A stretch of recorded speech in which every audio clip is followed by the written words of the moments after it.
មានពាក្យចាំអារម្មណ៍ថាភរិយាទាំងពីររបស់រាជានុសិទ្ធបានស្លាប់ភ្លាមនៅយប់រៀបការរបស់ពួកគេបន្ទាប់មកគាត់បានមកមាត់ទ្វារផ្ទះប្អូនស្រីរបស់ខ្ញុំដើម្បីសុំនាងរៀបការដោយសន្មតថាដោយសារតែនាងបានធ្វើឲ្យគាត់អាម៉ាស់មុខនៅតាមផ្លូវក្នុងអំឡុងពេលជាច្រើនឆ្នាំនៃការលំបាករបស់គាត់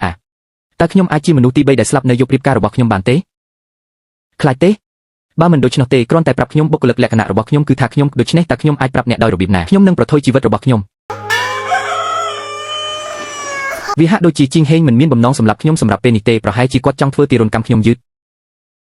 នៅថ្ងៃបន្ទាប់ពិតជាបានបញ្ជាក់ការស្មានរបស់ខ្ញុំក្រោកពីដំណេកយឺតជារៀងរាល់ថ្ងៃខណៈពេលដែលគាត់កាន់តែស្រស់ស្រាយជាសំណាងល្អប្រពន្ធខ្ញុំស្រាប់តែនឹកឃើញពីការថែទាំខ្ញុំវាជារឿងខុសសម្រាប់ខ្ញុំដែលជាស្វាមី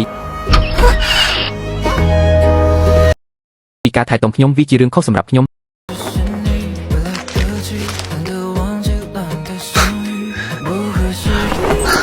ដែលជាស្វាមីដែលប្រពន្ធខ្ញុំមានការសង្ស័យបែបនេះភ្លាមបន្ទាប់ពីរៀបការរបស់យើង